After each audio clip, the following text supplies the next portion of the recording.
After I caught my family laughing at me for being a pushover, I stopped paying their bills. Now they're on the brink of homelessness, and I'm living my best life, knowing they can't do anything. Up until a few nights ago, I was a wholesome 28-year-old called Sarah who believed my family loved me. But it all came crashing down with a simple notification. I was in the middle of making dinner when my phone buzzed. It was my cousin, and I smiled, because usually she sends me videos of this little ginger cat on Instagram. But the second I heard my mom's voice, my face fell. Sarah should consider herself lucky. She'd be absolutely nowhere without this family. My face turned hot, and I almost didn't want to keep watching the video, but I did. And as I watched the shaky footage, it was obvious someone had left their phone recording by accident. But there was no mistaking the conversation. I wouldn't even miss her if she died tomorrow. My dad laughed. That's our Sarah, but at least she's useful for one thing. The big bucks. More laughter followed. I clutched my phone tighter, feeling my knuckles turn white. If Sarah ever decides to stop sending us cash, my cousin, the one who'd sent me this video, said proudly, "We'll just play the family card. She's too much of a pushover to refuse. It works like a charm." I felt numb all over. They were discussing me like I was their personal credit card, a resource to be drained and manipulated as they pleased. For years, I'd been supporting them. Dozens of canceled vacations. Shifts worked overtime. The PhD I never got, all to make sure they never went without. And this was their true opinion of me. A disappointment. A pushover. I breathed a sigh of relief because surely my cousin sent me this video because she was on my side, right? Wrong. Suddenly the video disappeared and I got a new notification. This message has been unsent. My cousin had realized her mistake. Perhaps she was sitting somewhere right now, heart racing, praying I'd been too busy cooking to notice the message. I should have called her out immediately. Should have confronted all of them. But instead, I set my phone down. Because in the famous words of Kim K, I love when people underestimate me and then become pleasantly surprised. Except, their surprise wouldn't be so pleasant. At first, I curled up into a ball and stared at the white wall for a few hours. Their words echoed, "Sarah should consider herself lucky." Complete disappointment. Too much of a pushover to refuse.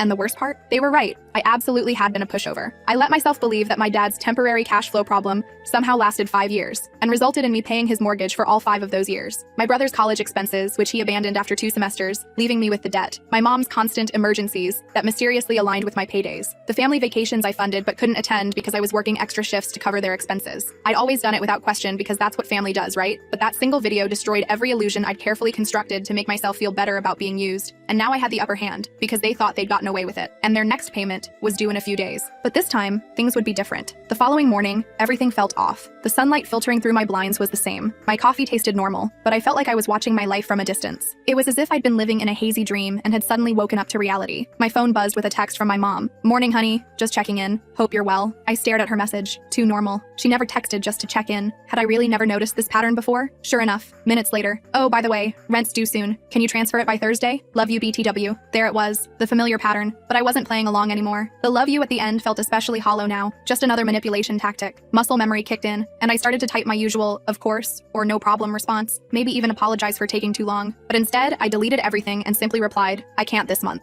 I set my phone down and waited, heart pounding in my chest. 4 simple words that I'd never dared to say before. 1 minute passed, then 2 more. "What do you mean you can't?" I could sense her frustration through the screen. I'd never refused before, not once in all these years. I didn't respond right away. I savored my coffee, letting her stew in uncertainty. More messages came flooding in. "Sarah, this is serious. We're counting on you. You know we don't have other options right now." Then my cousin chimed in. "Hey girl, your mom's freaking out. Everything okay?" I nearly laughed. Is everything okay? Everything was perfect, because I decided I deserved to take my life back. I took a deep breath and replied, "I have some unexpected expenses this month. Can't send anything." Followed by a shrug emoji. No lengthy explanation. No apology. The silence that followed told me everything I needed to know. For the first time in years, I'd said no, and they didn't know how to respond. My mom was obviously struggling to find the perfect manipulation tactic, but I for one wasn't having that problem. I knew exactly how I was going to get her. I knew all I had to do was play the long game. Finally, her response arrived. "Sarah, what do you mean unexpected expenses? What could possibly be more important than your family?" There was the guilt trip, their favorite strategy. I didn't reply. I set my phone down and went to make more coffee, giving her time to spiral further. Less than a minute later. "You know your brother can't cover rent on his own? If he gets evicted, that's on you." The brother card. Classic. They always knew exactly which buttons to push. But this time, something had changed within me. I felt nothing but a cold clarity. Then, "We raised you, Sarah. We took care of you when you had nothing. Is this how you repay us?" My jaw clenched as I gripped my phone tighter. When I had nothing, I never had their support. I put myself through college, working nights while studying days. I worked multiple jobs to escape their household. The moment I started earning decent money, they latched onto me like parasites. I had nothing because they took everything. They had rewritten history to make themselves the heroes of a story that never happened. My phone buzzed again. "Sarah, sweetie, don't do this. We're family. Your mom's just upset. You know how she gets. Just send the rent money and everything will be fine." Everything will be fine? For who? For them? While I continued to sacrifice my future? I set my phone down, my heart racing. I needed to breathe. I went to the kitchen, poured water, and stared at the wall clock. I could feel something shifting inside me. For years, I'd feared this moment, scared they'd hate me, abandon me if I ever stopped paying. But now I knew the truth. They never loved me. They loved what I provided, and now they'd show their true colors. Buzz. I picked up my phone with steady hands. A message from my dad. "Sarah, I don't know what's gotten into you, but this is completely unacceptable. You're being selfish. This family needs you, and you're acting like some entitled brat. Grow up and do the right thing. There it was, the final mask slipping. No more fake sweetness or pretend concern, just demands. The facade had crumbled faster than I expected. As I stared at his words, another notification appeared, a voice message from my cousin. My hands trembled as I hesitated, thumb hovering over the play button. Something told me this would change everything. For a long moment, I just stared at that little play icon. My heart pounded. My cousin never sent voice messages. She typically delivered her passive-aggressive comments via text, with just enough artificial sweetness to trigger my guilt. Slowly, I pressed play. Her voice came through, sharp and irritated. Sarah, listen. I don't know what kind of game you think you're playing, but this isn't funny. Your mother is losing her mind. Your dad is furious, and honestly, I don't blame them. You've always been, well, a little ungrateful. But this is beyond selfish. My stomach tightened, but I forced myself to keep listening. You have a decent job, don't you? You make more than any of us. You don't even need that money. Meanwhile, your family is struggling. And what? You just wake up one day and decide you don't care anymore? A bitter laugh. You owe them, Sarah, after everything they've done for you, after all the sacrifices they made. They gave you life, and now you're just going to walk away, pretend they don't exist? What kind of daughter does that? She exhaled sharply, and I thought she was finished. But then, you know what? Her tone darkened. If you really want to be that kind of person, fine. But don't expect them to forgive you. Don't expect to come crawling back when you realize how much you need them. Because once you cross this line, there's no coming back. The message ended. Silence. I sat with my thumb hovering over the replay button. My ears rang and my hands felt numb. The audacity was almost impressive. Not a single word of concern for me, just anger that their financial support system was threatening to collapse. I should have felt scared or panicked. I should have been scrambling to fix things and apologize. But instead, I felt calm. More than calm, I felt liberated. She had just confirmed everything. They didn't love me. They didn't respect me. They didn't even see me as a person. I was just their ATM. And the moment I stopped dispensing cash, I became nothing to them. Well, maybe it was time to become nothing. My phone buzzed again with a message from my mom. Last chance, Sarah. Send the rent. I stared at the message for a long time. No, I love you. No, we're worried about you. Just a demand, naked and unadorned with any pretense of affection. Then, without hesitation, I blocked her. I blocked my dad. I blocked my cousin. Just like that, for the first time in years, I was free. Or so I thought. Because the next day, my brother showed up at my door. The knock came at an ungodly hour, when the sun was barely peeking over the horizon. For a moment, I considered ignoring it. Maybe it was a neighbor or an early package delivery. Anything but what I knew it actually was. Another knock followed, louder and more insistent. The kind of knock that said the person wasn't going anywhere until they got what they wanted. I took a deep breath, braced myself, and opened the door. There stood my brother, his face contorted between anger and desperation. His clothes were wrinkled as if he'd slept in them. His eyes were bloodshot and wild. Are you serious, Sarah? His voice cut like a knife. What the hell is wrong with you? I kept my expression neutral. Good morning to you too. He scoffed, running fingers through his disheveled hair. Don't do that. Don't act like this isn't a big deal. You blocked everyone. Mom's freaking out. Dad's losing his mind. You're just, what? Cutting us off? Pretending we don't exist? I crossed my arms and leaned against the doorframe. I don't know, Tyler. Maybe I just got tired of being treated like an ATM. His jaw tightened. Oh my God. Not this again. Not this again? I laughed bitterly. I've been paying your rent for years. I've covered your utilities, your groceries, even your stupid streaming subscriptions. And the one time I say no,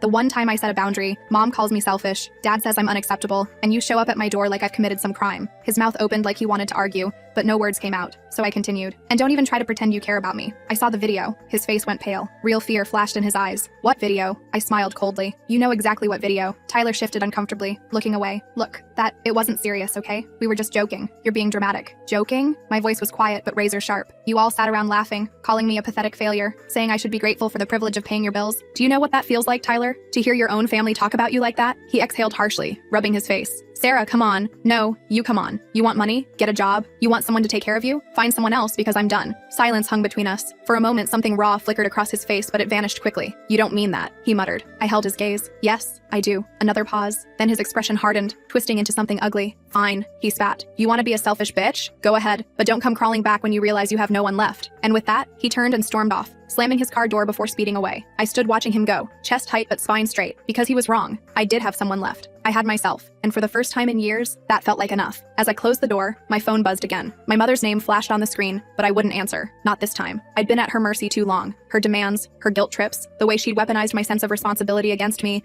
manipulating me into surrendering everything just to keep her from falling apart. Not anymore. I turned my phone face down and walked away. The truth was, I was done being their financial safety net, done with the lies and manipulation. They'd never once asked how I was doing or considered the toll it took on me to constantly bear their burdens. I'd carried their weight for years. My mother's, my father's, my brother's, all while they acted like I owed them for simply existing, like my life was just one endless repayment plan for their supposed sacrifices. No one had ever asked what I needed. No one had ever truly cared about me. Now Now I was taking control. The next morning, as I sat in my living room, the silence felt heavy. The weight of my decision was settling in, but there was no regret, just a strange sense of unfamiliarity. I'd spent so long catering to their needs that I hardly remembered what it felt like to put myself first. Then my doorbell rang. Tyler again. I could tell by the impatient, demanding knock. I opened the door slowly, keeping my expression neutral. "Sarah," he began, his usual arrogance gone, replaced by something almost pleading. "You need to listen to me." I didn't invite him in. I stood firmly in the doorway, arms crossed. "I don't need to listen to anything you have to say." He blinked, taken aback. "No, you don't understand. Mom's freaking out. Dad keeps calling me, asking what's going on. They don't know how to fix this. You've cut everyone off. You can't just leave us hanging like this." I scoffed. "Oh, I'm sorry. Did you think I was going to keep enabling you? Keep paying your rent and bills while pretending everything was fine? No, Tyler. I'm done being the family bank account. I don't care how much any of you beg." Anger flashed in his eyes. "You're acting like we've never done anything for you. Like we're all just users." I didn't flinch. "I know exactly what I've been to all of you. A cash machine. A free ride. And I'm done with it." His face contorted. "You can't just leave us hanging. You owe us, Sarah." The words stung, but they didn't break me. They only strengthened my resolve. I'd been waiting to hear those exact words. The naked truth finally spoken aloud. "I owe you? I've given you everything. I paid for your apartment, your groceries, your bills, while you sat back and watched me do it. And you want to talk about owing?" His fists clenched. "You'll regret this. You'll regret cutting us off." I couldn't help but laugh. "No, Tyler. You'll regret it, because I'm not the one who needs you anymore." Without waiting for his response, I slammed the door in his face. I could hear him swearing on the other side, but I didn't care. For the first time, his anger didn't scare me into compliance. It felt good, but I knew the drama wasn't over. This was just the beginning. They wouldn't let go easily, not when they had so much to lose. That night, my phone buzzed with a text from my dad. "We raised you, Sarah. Don't think you can just walk away from everything we've done for you. You're making a huge mistake. Come back. We'll talk. We'll fix this." I could almost hear the desperation beneath his commanding tone, the panic of someone watching their safety net disappear. I sat for a moment, phone in hand, considering what to do next. I could have ignored it. I could have blocked him too, but I had a better idea. I wasn't just going to block them. I was going to make them confront every lie, every moment they'd taken me for granted. Starting now. I went to my desk and opened my laptop. It was time to send them a message they'd never forget. I stared at my computer screen, fingers hovering over the keyboard. I wasn't going to let them waltz back into my life as if nothing had happened. I was done being their punching bag. This time, I was taking control. I gathered all my financial records, every payment I'd made for their bills, every bank transfer, every check I'd written to cover their emergencies, every time I'd canceled plans for myself because they needed me financially. Years of receipts, years of sacrifice, years of being drained dry while they took and took and took. I realized as I scrolled through these records that I could have bought a house by now, could have traveled the world, could have invested in my future. Instead, I'd invested in theirs, and they hadn't even had the decency to pretend to be grateful. I drafted an email with a note at the top. "Here's a detailed summary of everything I've done for you over the years. I'm done being your lifeline. I won't be your ATM anymore, and I refuse to let you make me feel guilty for choosing myself. Consider this my final statement. You don't owe me money, but you owe yourself the realization of how much I've sacrificed because I thought family was supposed to support each other, not drain each other dry." I attached all the receipts, all the bills, all the payments, every single transaction that proved how much I'd given and how little I'd received in return. I wanted them to see the numbers in black and white. I wanted them to face the magnitude of what they'd taken from me. Then I hit send, but I wasn't finished. I logged into the family group chat where they'd kept me on edge with their endless demands. I scrolled through years of messages, reading all the times they'd guilted me into helping them, all the family emergency messages that were really just normal expenses they expected me to cover, all the times they'd praised me publicly while privately draining my accounts. Then I did something unprecedented.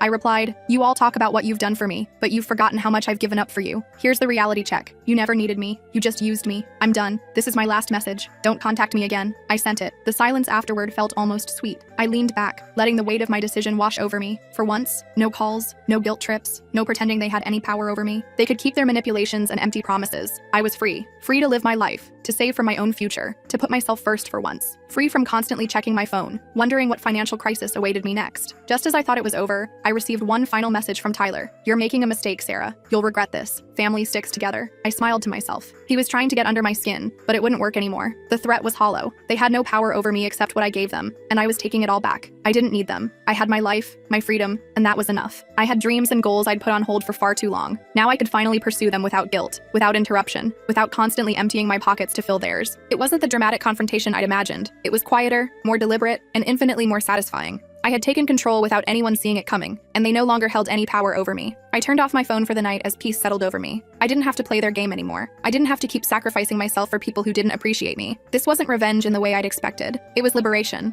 Now I could finally breathe. Now I could live for myself. And that was the sweetest victory of all.